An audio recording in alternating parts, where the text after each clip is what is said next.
Hello everyone. So in the today's class we are going to discuss our new topic, that is meter bridge. So what a meter bridge is? It is a device used to calculate the unknown resistance.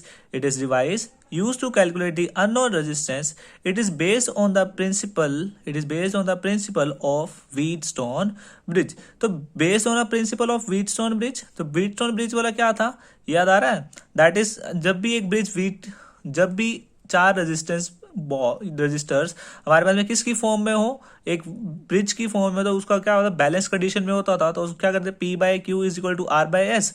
सो देखना, here is the diagram of our meter bridge. Here is the diagram of our meter bridge. तो ये कि wooden block से consist है. यहाँ पे हमारे पास में रेजिस्टेंस बॉक्स है, बैटरी है, की है, और ये रेजिस्टेंस है जिसका हमने क्या करना है, अननोन रेजिस्टेंस, हमने यार रेजिस्टेंस फाइंड करना है. सो एक यहाँ पे एक मीटर स्केल है जिसकी लेंथ कितनी है, 1 मीटर है, और एक गैल्वेनोमीटर, एक यहाँ पे जोकी लगी हुई है जो यहाँ पे हम मूव करवाने वाले हैं. तो देखना कंस्ट्रक्शन इसकी. Construction, it consist of a wooden block as I already told you, having a 1 meter scale attached on it. A wire made up of manganese is clamped on the scale. मतलब कि इस scale के ऊपर एक wire है, किसकी बनी हुई है, दैट इज मैंगनीन की बनी हुई है. It also consist of a galvanometer. ये रहा हमारे पास में galvanometer. Resistance box, battery etcetera. वो आपको डायग्राम में साफ साफ दिख रहा है, वहां पे रेजिस्टेंस बॉक्स भी प्रेजेंट है, बैटरी भी है, etcetera. Now working of this meter bridge by taking suitable resistance from resistance box. यानी कि हमने क्या करना है, कुछ सम लिटिल अमाउंट में हमने क्या करना है, रेजिस्टेंस बॉक्स में से रेजिस्टेंस लेना है, and move the jockey on the wire until galvanometer shows null deflection. यानी कि यहां से हमने क्या किया कि रेजिस्टेंस लिया लिटिल अमाउंट में, और तब तक उस गैल्वेनोमीटर की वायर को हम यहाँ पे जोकी को ऐसे ऐसे करते गए जब तक गैल्वेनोमीटर ने नल डिफ्लेक्शन शो नहीं करी.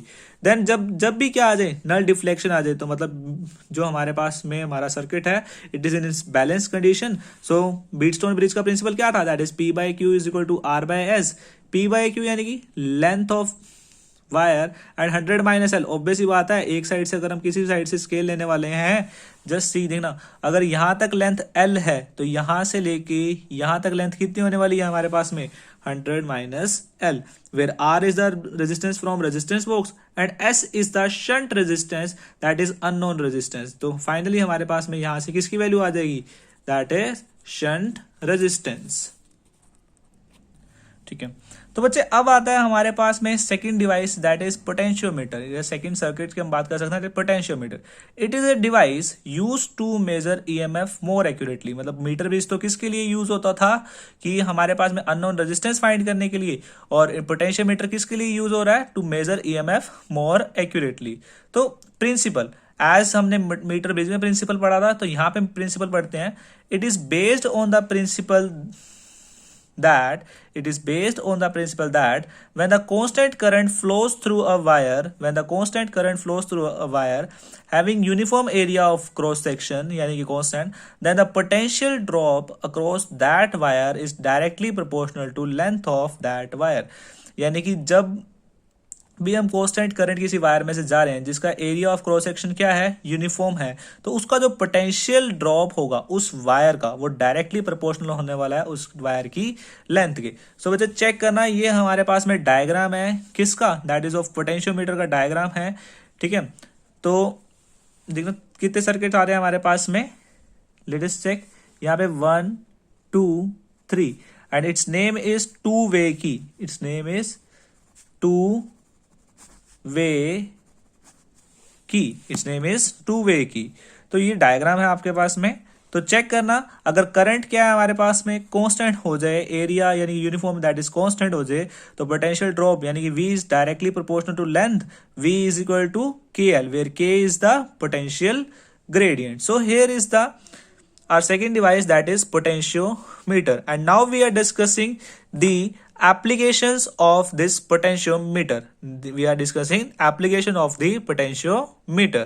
तो देखना बच्चे, फर्स्ट एप्लीकेशन हमारे पास में आती है, that is to compare EMF of two cells. यानी कि दो सेल्स का हमने क्या करना है, ईएमएफ कंपेयर करना है. डायग्राम आपके पास में वही सेम बनने वाला है, इसके लिए वर्किंग भी क्या रहने वाली है, सेम रहने वाली है. तो देखना रिजल्ट आता है that is E1/E2 is equal to L1/L2, यानी कि length of that one EMF और लेंथ ऑफ सेकेंड EMF, जो जहाँ पे नल डिफ्लेक्शन हमारे पास में गैल्वेनोमीटर शो कर रहा है।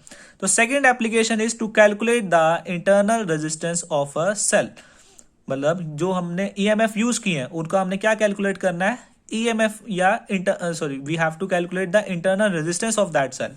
सो एज विन क्या आया, E is equal to KL1, E is equal to KL1 और second is V is equal to KL2। But if दोनों को क्या कर दिया जाए, डिवाइड कर दिया जाए, तो हमारे पास में रिजल्ट आता है दैट इज E/V, K से K जाएगा L1/L2। इस इक्वेशन को नेम दे दो A। But as we know हमने पढ़ा था that is E is equal to V plus IR में, जिसमें कॉम्बिनेशन ऑफ EMFs जो हमने पढ़े थे that is E is equal to V plus IR। अगर व्हाट इफ इसको डिवाइड कर दें V से, दैट इज पोटेंशियल से डिवाइड कर दें, E/V, V/V प्लस IR/V। तो देखना V से V कट जाएगा, 1 बचेगा, IR where capital V is according to Ohm's law capital RI या IR, I से I गया तो रिजल्ट क्या आया, small R/R L1/L2 minus 1, where small r is our that is internal resistance of a cell. So final result आता है हमारे पास में that is R is equal to L1/L2 minus 1 into capital R. So here are the two applications of our potentiometer. Here are the two applications of the potentiometer. So PDF आपको send कर दी जाएगी. So thank you students. Have a nice day.